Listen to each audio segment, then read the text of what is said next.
بسم اللہ الرحمن الرحیم۔ دوستو، یہ اب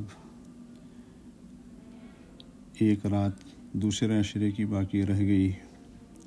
اور ایک روزہ باقی رہ گیا دوسرے عشرے کا، اور جیسے کہ ہمیں معلوم ہے کہ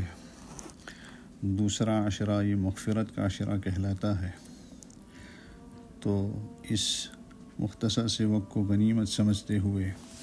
زیادہ سے زیادہ اللہ سے مغفرت مانگنے میں اپنے آپ کو مشغول رکھا جائے کہ اللہ کی طرف سے ہماری مغفرت بھی ہو جائے، مغفرت کا پروانہ بھی ہمیں نصیب ہو جائے، اور یاد دہانی کے طور پر کہ کوئی کام ہمارا ہم سے ایسا نہ ہو جو ہمیں اتنی بڑی دولت مغفرت کی اس سے محروم کر دے، ہمارے روزے کو خراب کر دے۔ تو اس سے ہمیں اپنے آپ کو ہمیشہ بچانا چاہیے، اس لیے کہ آپ صلی اللہ علیہ وسلم نے بھی ہمیں ایسے کاموں سے بچانے کے لیے مختلف طریقے سے سمجھایا کہ کہیں ہم سے کوئی ایسا کام نہ ہو جائے جو ہمارے روزے کو خراب کر دے۔ حضرت عائشہ رضی اللہ تعالی عنہ کی روایت نسائی شریف میں ہے، فرماتی ہیں کہ آپ صلی اللہ علیہ وسلم نے فرمایا الصیام جنۃ من النار،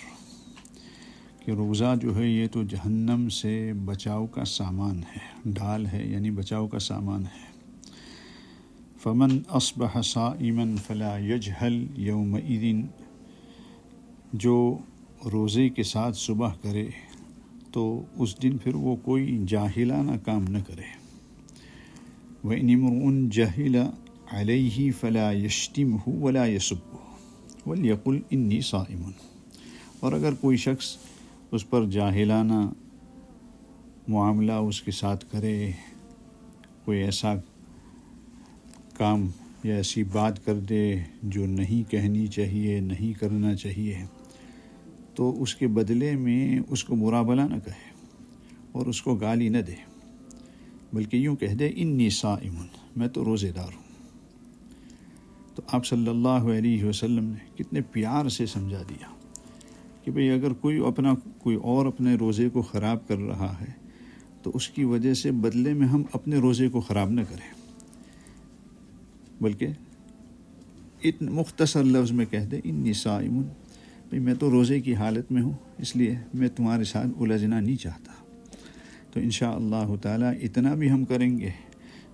تو ہماری یہ جو کوشش ہے، محنت ہے، دن بھر بھوکا رہنا ہے، خواہشات کو چھوڑنا ہے، وہ انشاءاللہ تعالی سب یہ ہمارے کام آ جائے گا، اور انشاءاللہ تعالی اس کی برکت سے پھر جو تقوی کی دولت ہے اللہ پاک ہمیں نصیب فرمائیں گے۔ تو روزہ جب رکھتے ہیں ہم تو پوری کوشش یہ ہو کوئی غلط کام ہم سے نہ ہو،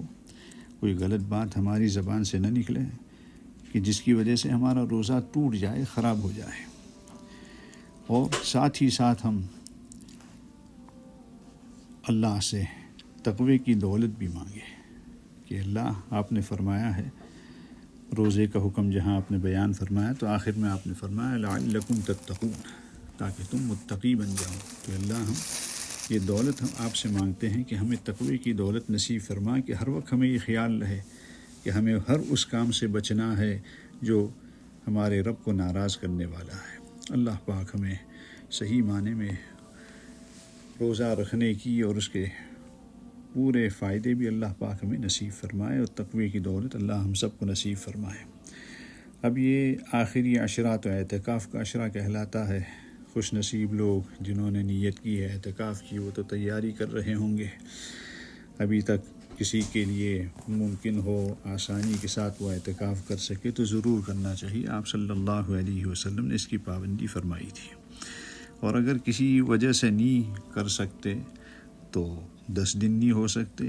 2-4 دن اعتکاف اگر ہو سکتا ہے تو وہ کر لیں۔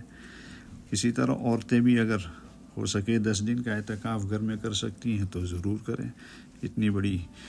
دولت کیوں ہم ہاتھ سے جانے دیں۔ اور اگر 10 دن نہیں تو چلو جتنے دن بھی ہو سکتے ہیں، 1 دن 2 دن 3 دن، تو اس کی بھی کوشش کریں، اہتمام کریں۔ اللہ پاک ہم سب کو آپ صلی اللہ علیہ وسلم کی ایک ایک سنت پر عمل کی توفیق نصیب فرمائے۔ اور یہ عشرہ جو اب ختم ہونے کو آیا ہے، دوسرا مغفرت کا عشرہ، اللہ ہم سب کی مغفرت فرمائے، اور اللہ پاک ہمیشہ خیر پر قائم رہنے کی توفیق نصیب فرمائے۔